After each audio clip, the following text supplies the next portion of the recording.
Internet est arrivé sur les téléphones portables, contre l'avis des concepteurs de sites web. Puis WordPress est venu apporter la solution.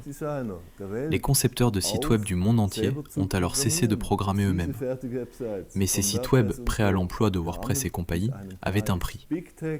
En 2007, les géants de la technologie ont ainsi pris le contrôle total d'Internet.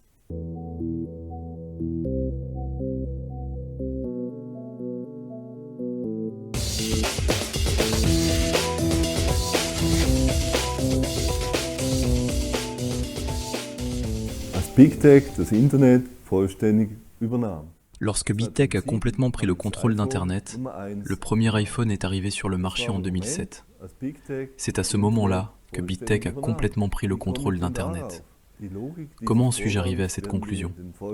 Nous verrons la logique de ce processus dans les minutes qui suivent.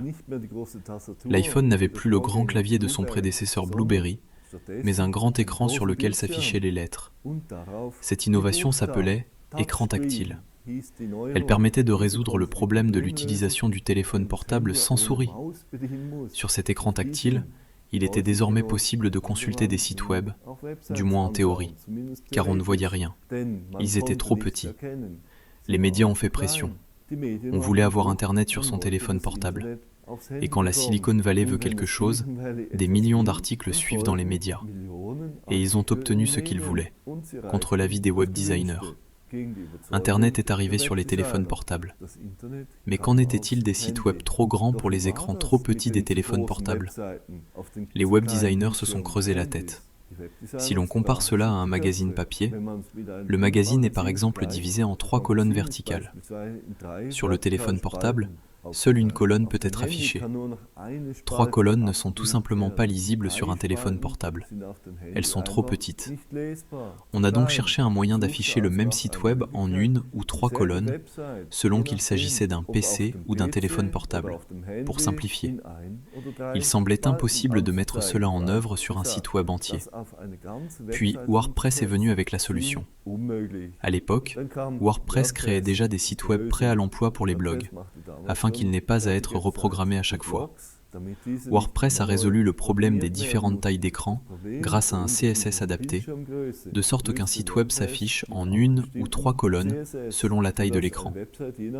Les web designers du monde entier ont alors cessé de programmer eux-mêmes, car cela leur semblait trop compliqué. Ils ont alors commencé à remplir le site web WordPress avec des textes et des images et à les mettre en ligne.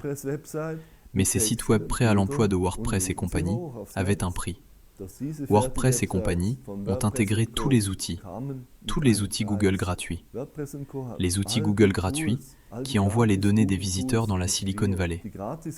Ces outils ont été intégrés dans WordPress pour plus de commodité. Google les avait préalablement programmés et mis à la disposition de la communauté Internet. Auparavant, les sites web n'étaient pas surveillés. Ensuite, tous les sites web ont été surveillés par Google et compagnie.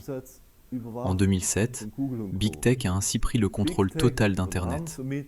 Jusqu'en 2007, la majorité des sites web n'étaient pas surveillés. À partir de 2007, Internet est devenu un état policier sous stéroïdes. Aujourd'hui, pratiquement tous les sites web envoient les données de leurs propres utilisateurs à la Silicon Valley. Dans le monde entier, pour chaque utilisateur d'Internet, 24 heures sur 24, 7 jours sur 7, toute l'année, à l'aide de sites web tels que WordPress et autres. Les sites web prêts à l'emploi sont en principe comme les pizzas surgelées. Pas très sains, pas très digestes pour les visiteurs. Et tout cela n'a été possible que grâce à l'arrivée d'Internet sur les téléphones portables. Cette surveillance de masse permanente n'est jamais abordée. Elle dépasse de loin les effets des pirates informatiques, des chevaux de Troie et du stockage des données, dont les médias font souvent état. Elle se déroule chaque jour comme sur des roulettes, sans faire de bruit. Cette surveillance par la Silicon Valley est intégrée dans les sites web prêts à l'emploi. Elle fonctionne tous les jours, tous les mois, toute l'année. Et chaque site web programmé soi-même reste à 100% exempt de surveillance. Voici une autre contribution sur le sujet. Si personne ne le dit, je le dirai moi-même. Vous pouvez voir d'autres vidéos à tout moment sur blog.minard.ch. sans surveillance ni interruption publicitaire. Vous pouvez également aimer, vous abonner et commenter la vidéo sur blog.munar.ch sans alimenter aucun algorithme. Si vous avez besoin d'un site web qui n'envoie pas les données de vos visiteurs à la Silicon Valley, rendez-vous sur munar.ch. Si vous avez trouvé cette vidéo intéressante, partagez-la, aimez-la sur blog.munar.ch ou abonnez-vous pour être informé de la prochaine vidéo. C'est tout pour aujourd'hui. Merci beaucoup d'avoir regardé et à la prochaine fois.